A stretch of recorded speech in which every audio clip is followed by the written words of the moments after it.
আসসালামু আলাইকুম বন্ধুরা। ভাই এই দেখো কুমড়ো শাক নিয়েছে টাটকা, এই দেখো একদম পুরো টাটকা কুমড়ো শাক। আর এই দেখো কালকে যে ওই যে শাকটা নিয়েছিল ওইরকম টাটকা শাক, এই দেখো চিকন শাক পাতলা। আর এই যে ডানটি, এই দেখো।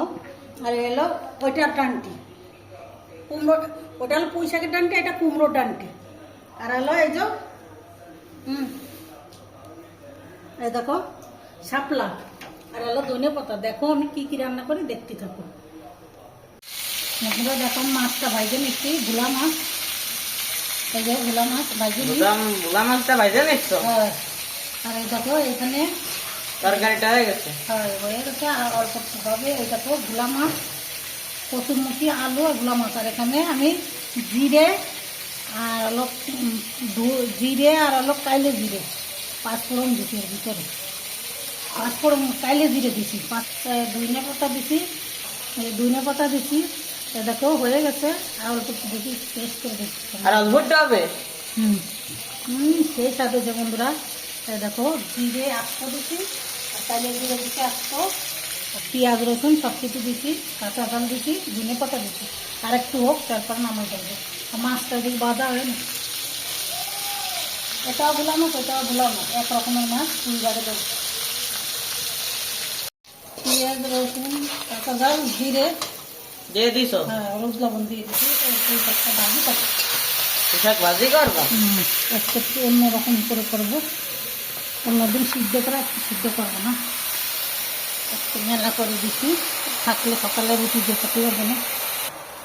পানি দিয়ে দিচ্ছি, নাড়ান যাচ্ছে না, পানি দিয়ে নিয়ে কমে যাবে। এটা ঢেকে দিবা? হ্যাঁ রেখে দিয়ে একটু কমে যাক, তারপর নাড়াবো। একটু হলুদ লবণ সব কিছু দিয়ে দিছি, একটু কমে যাক। আর এই দেখো এই তরকারিটা হয়ে গেছে। ওই দেখো কত সুন্দর হয়েছে দেখো। এই দেখো এটা ঝোল টেনে যাবে না, কেন এটা ঝোল থাকে না। এই দেখো কচুরমুড়ি খুব সুন্দর হয়েছে। রসুন ভাইজে নিছি আর জিরে দিচ্ছি। এবার ডাটাগুলো দিয়ে দিচ্ছি, আলু আর ডাটা, কুমড়ো শাকের ডাটা আর আলু। কড়াই ছোটোটাই ধরবে না, আর ওই দিকে রান্নিছি। আর কড়াই উপরে রয়েছে, এখন বার করি না, এই জন্য এটাই দিয়ে দিচ্ছি। এই যে জিরেও দিয়ে দিচ্ছি, গোটা জিরে আস্ত, পেঁয়াজ রসুন কাঁচা ঝাল সব কিছু দিয়ে দিচ্ছি। এই যে কুমড়ো শাকটা দিছি, কেন কুমড়ো শাকটা শক্ত তুলতে চাই না, এই জন্য ওর সঙ্গে দিয়ে দিচ্ছি। একটু হোক তারপর আমি দেখাচ্ছি। এটা নাড়াই দিই।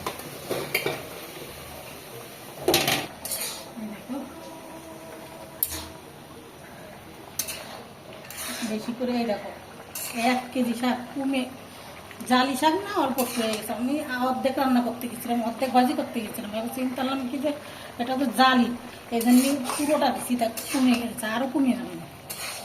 তো একটু হয়ে নাও, তারপরে আমি দেখাচ্ছি। কষার গার পানিতেই গলে গেছে, এই যে শাকের গার পানিতে। কষার পানি দিচ্ছ? না, জলের পানি দিয়ে দিচ্ছি। জলের পানি দিচ্ছ? একবার জলের পানি দিয়ে দিচ্ছি, কারণ গার ওই যে গায়ে যে পানিটা ছিল ওইটাই, এই যে আলুও গলে গেছে।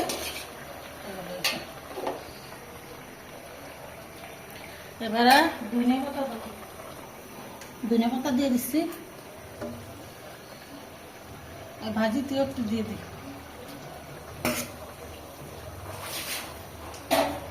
মাছটাও দিয়ে দিচ্ছি, তেলটা সব দিয়ে দিচ্ছি কাইতে।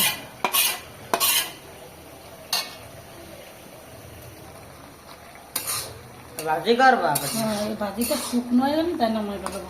আর এই যে ঝোলে আমি ঢাকবো না, এই যে মাছটা দিয়ে দিচ্ছি, এটা হয়ে মাছটা করে আমি দেখাচ্ছি। আমি একটু জিরে গুঁড়ো দিচ্ছি, তাহলে ফ্লেভারটা খেতে ভালো লাগবে না, কেন এটা ওটার জন্য করেছি, এই জন্য এটা একটু দিলাম। সেই স্বাদ হয়েছে বন্ধুরা। দেখো 1 কেজি শাক কটটুক হয়ে গেছে। একটু ধরো আমি অর্ধেক রান্না চেয়েছিলাম, কিন্তু দেখো কটটুক হয়ে গেছে। আর এই দেখো কুমড়ো শাক, কুমড়ো শাকে একটু দিয়ে দিচ্ছি, জিরে ফ্লেভারটা দিলে খেতে ভালো লাগবে না। এটা হয়ে গেছে, এই দেখো একদম শুকনো শুকনো হয়ে গেছে। মাছটা ভেঙে দেয়, অনেক নরম মাছ তো। দেখো মাখা মাখা হয়েছে, খুব সুন্দর হয়েছে, টেস্ট হয়েছে। খেতে ঢেকে রেখে দিয়ে হয়ে গেছে, আমি বন্ধ করে দিচ্ছি। বন্ধুরা, এই ভিডিওটা আজকে এই পর্যন্ত। আল্লাহ হাফেজ, সুস্থ থাকো, ভালো থাকো, আল্লাহ হাফেজ।